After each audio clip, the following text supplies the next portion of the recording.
अस्सलाम वालेकुम स्टूडेंट्स। आज हम चैप्टर नंबर 1 के आर्टिकल नंबर 1.3 को, जो कि इंटरनेशनल सिस्टम ऑफ यूनिट्स के नाम से दिया गया आपकी बुक में पेज नंबर 5 के ऊपर, उसको हम डिस्कस करेंगे। देखिए जी, इंटरनेशनल का मीन का मतलब होता है, नेशनल मीन होता है जो सिर्फ आपके मुल्क के अंदर सिस्टम के होता राइज होता है। इंटरनेशनल का मतलब है जो तमाम के तमाम ममालिक, जो 206 208 या जितने भी ममालिक है आपके इस ग्लोब के अंदर, उसके अंदर क्या होता है, वो सिस्टम पाया जाता है। तो स्टूडेंट्स, जो पूरी दुनिया के अंदर तमाम कंट्रीज़ के अंदर जो सिस्टम अप्लाई किया जाता है, उस सिस्टम को हम कहते हैं that is called international system of units. हमने लास्ट टाइम फिजिकल क्वांटिटी को डिस्कस किया था, तो हमने बताया था स्टूडेंट्स आपको कि फिजिकल क्वांटिटी की दो कॉमन कैरेक्टरिस्टिक्स होती हैं जो कि बताती हैं किसी भी फिजिकल क्वांटिटी को मुकम्मल तौर पर रिप्रेजेंट करते हैं। One it's numerical value and other is called unit. अब यूनिट किस तरह बनता है स्टूडेंट, याद रखें, किसी भी क्वांटिटी को मेजर करने के लिए उसका यूनिट आपको डिफाइन होना चाहिए। फॉर एग्जांपल मैं आपको बताता हूँ कि जो टाइम है उसको जब हम मेजर करते हैं तो 60 सेकंड होते हैं तो 1 मिनट बनता है, और 60 मिनट्स को आप कलेक्ट करते हैं तो 1 आवर बनता है, 24 आवर्स को आप कलेक्ट करते हैं तो 1 डे बनता है।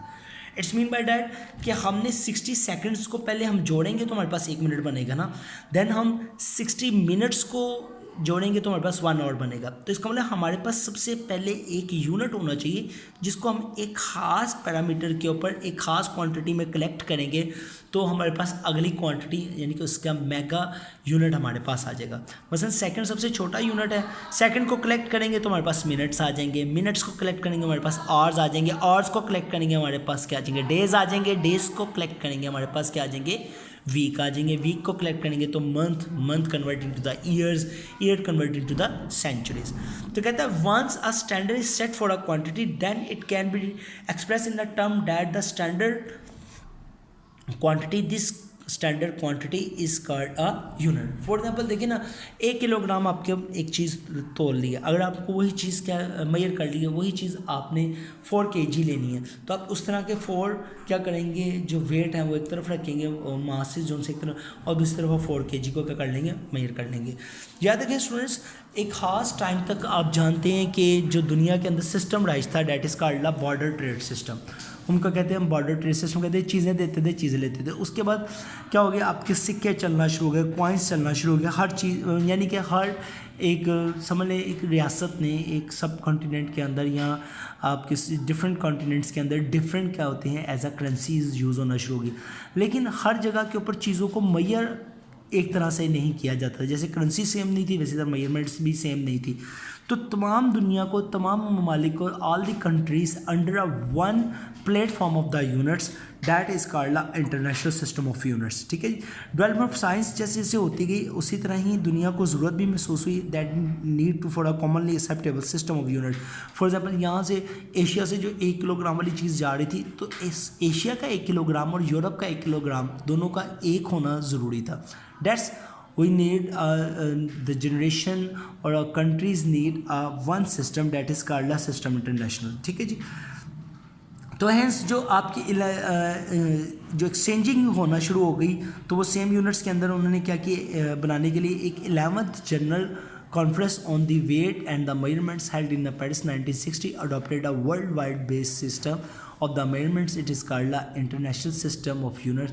The international system of units of the commonly referred is a SI system. इस सिस्टम के आने से ये हो गया कि पूरी दुनिया में जो यूनिट्स का प्रॉब्लम था, मेजरमेंट्स का प्रॉब्लम था, वो डिज़ोल्व हो गया। ठीक है, सॉल्व हो गया। वो किस तरह सॉल्व हो गया आपका, कि जी यहाँ का 1 किलोग्राम वहाँ का 1 किलोग्राम के बराबर था। ठीक है, फॉर एग्जांपल यहाँ पर जो 1 तोला सोना या 1 कैरेट सोना या जितने कैरेट सोना है, वहाँ पर भी वही कैरेट्स क्या होते थे, यूज़ होते थे। इस तरह जो हमारी इंटरनेशनल ट्रेड थी वो ऐसे ही सिस्टम, यूनिट सिस्टम की वजह से क्या होगी, एक बैलेंस की तरफ चलेगी। स्टूडेंट लास्ट टाइम हमने बेस क्वांटिटीज़ को भी पढ़ा था। जारी बात है, बेस क्वांटिटीज़ हैं तो उन बेस क्वांटिटीज़ के रिप्रेजेंट करने के लिए उनके यूनिट्स होते हैं। तो कहते हैं that unit that describe the base quantity are called the base units. उनको हम क्या कहते हैं, बेस यूनिट्स कहते हैं।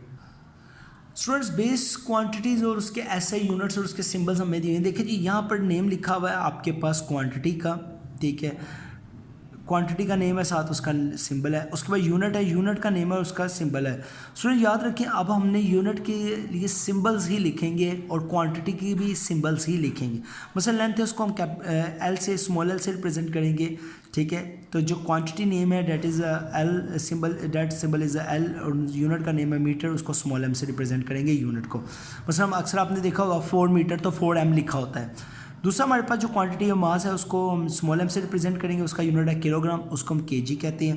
टाइम है, उसको स्मॉल टी से रिप्रेजेंट करते हैं, उसका जो यूनिट है that is called second. Electricity है, उसको क्या कहते हैं हम, कैपिटल आई से रिप्रेजेंट करते हैं, उसका यूनिट क्या होता है, एम्पियर होता है, इसको कैपिटल ए से रिप्रेजेंट करते हैं। इंटेंसिटी ऑफ लाइट, ठीक है, इसको कैपिटल एल से रिप्रेजेंट किया जाता है, इसका यूनिट होता है कैंडेला, इसको सी डी से रिप्रेजेंट किया जाता है। टेम्परेचर को कैपिटल टी से रिप्रेजेंट किया जाता है, इसको हम केल्विन कहते हैं, इसको कैपिटल के से रिप्रेजेंट किया जाता है। अमाउंट ऑफ सब्सटेंस, इसको स्मॉल एन से रिप्रेजेंट किया जाता है, ठीक है, और इसका यूनिट क्या होता है, मोल होता है, और इसको हम क्या लिखते हैं, MOL लिखते हैं, ठीक है स्टूडेंट्स।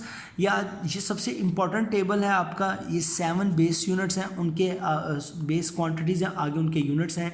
ये यू लर्न बाय हार्ट, इसको आपने अच्छी तरह याद भी करना है और ज़हन नशीन भी करना है, क्योंकि आगे जितने भी न्यूमेरिकल्स होंगे इन्हीं के बेस के ऊपर चलेंगे जी। Thank you students and best of luck.